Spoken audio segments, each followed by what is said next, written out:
கரையாம்புத்தூர் ஏரிக்கரையின் மற்றொரு உடைப்பு. இங்கே பார்க்கலாம் மரங்களை அனைத்தும் மற்றும் கால்வாய் போல் மரங்கள் சரிந்து உடைப்பு ஏற்பட்டு இந்த வழியும் இன்னொரு இடத்தில் உடைப்பு ஏற்பட்டிருக்கிறது. பார்க்க ரோடு அனைத்தும் முற்றிலும் சேதமடைந்து விட்டது. இது மற்றொரு இடத்தில் பார்க்கலாம் மக்களே. அதை சீக்கிரமாக சரி செய்து எங்களுக்கு சைக்கிளில் செல்வதற்கு வழி இல்லாமல் தவித்து கொண்டிருக்கிறோம். நாங்கள் பக்கத்து ஊருக்கு செல்வதாக இருந்தாலும் 5 கிலோமீட்டர் நடந்து தான் நாங்கள் செல்ல வேண்டும். சீக்கிரமாக சரி செய்து எங்களுக்கு உதவுமாறு மிக தாழ்மையோடு கேட்டுக்கொள்கிறோம். அனைவரும் இதை பகிர்ந்து எங்களுக்கு உதவி செய்யுமாறு கேட்டுக்கொள்கிறோம் மக்களே.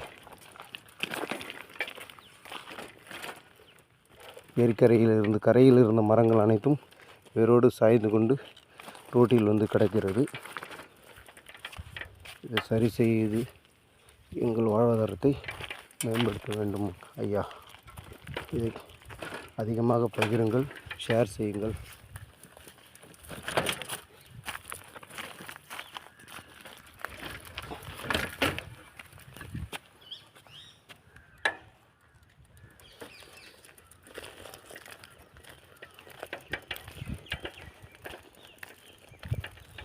விழுப்புரம் மாவட்டத்தைச் சேர்ந்த அந்தராசிபாளையம் முற்றிலுமாக பாதிக்கப்பட்டுள்ளது. இந்த ரோடு வசதி சீரமைத்து எங்களுக்கு உதவி செய்யுமாறு மக்கள் அனைவரும் நடந்துதான் செல்ல வேண்டும். பாருங்கள் நீங்களே,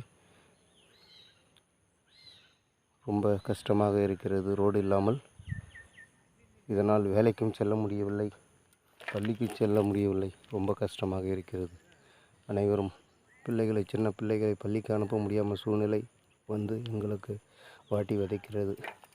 இதை நீங்கள் சரி செய்து தருமாறு மிக தாழ்மையோடு கேட்டுக்கொள்கிறோம்.